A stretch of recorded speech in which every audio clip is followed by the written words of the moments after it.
তো দেখো বিয়ে বাড়িতে এসেছি, অনেকক্ষণ হয়ে গেছে, এখন একটু ভিডিও করবো না, একটু সেলফি তুলবো না, সেটা তো হতেই পারে না। কারণ আজকে ভেবেই এসেছি যে বিয়ে বাড়িতে আমরা কি করব না করব, কি খাচ্ছি, কেমন সেজেছি, সব কিছু তোমাদের সাথে আস্তে আস্তে শেয়ার করব। তোমরা ভিডিওগুলো দেখো, আশা করি তোমাদের ভালো লাগবে।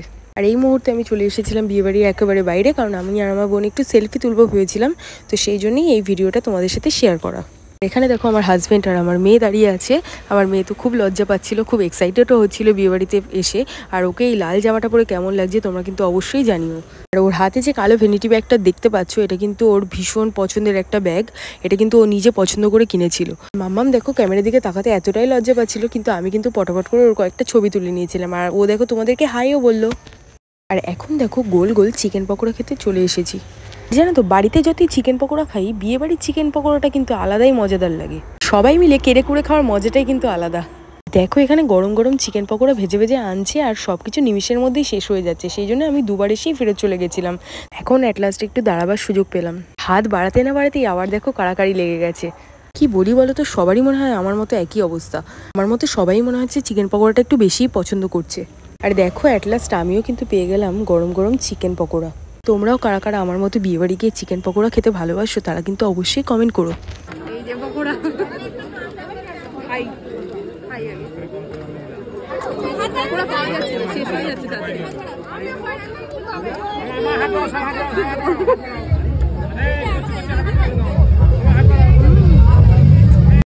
আর দেখো এখানে চলে এসেছি ফুচকা খেতে আমি আর আমার বোন।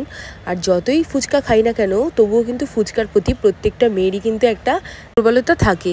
কারণ ফুচকা দেখলে কিন্তু আমরা কেউই থাকতে পারি না। আর দেখো এখন আমি দাঁড়িয়ে একেবারেই ওয়েট করতে পারছি না।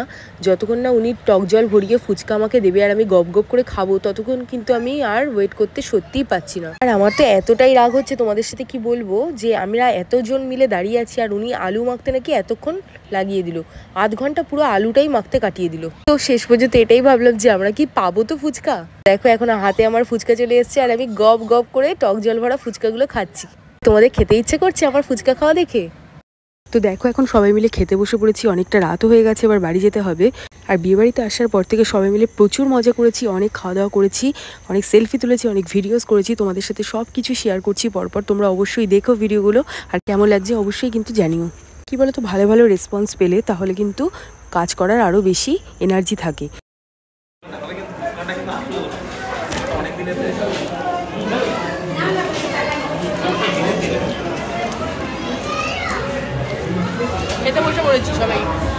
আমরা কিন্তু খাবারগুলো ভীষণই এনজয় করছি, আর তোমরা কিন্তু ভিডিওগুলো এনজয় করো। দেখো এখন খাওয়ার লাস্ট পর্যায়ে চলে গেছি, আর এটা আজকের দিনে আমার শেষ ভিডিও। আর আমার চিকেন লেগ পিসটা খাওয়াটা দেখে তোমরা নিশ্চয়ই বুঝতে পারছো যে চিকেনটা কতটা ভালো হয়েছে। আর সত্যি বলতে কি, প্রত্যেকটা রান্নাই খুব ভালো হয়েছে, খুব টেস্টি হয়েছে খেতে। আর অল্প অল্প করে প্রতিটা রান্নাই আমি টেস্ট করেছি, আমার দারুণ লেগেছে প্রত্যেকটা রান্না। আর অনেকদিন পরে এরকম কোনো বিয়েবাড়ি পেলাম যেখানে চাইনিজ ছিল না, প্রত্যেকটা রান্নাই বাঙালিয়ানার ছোঁয়া ছিল।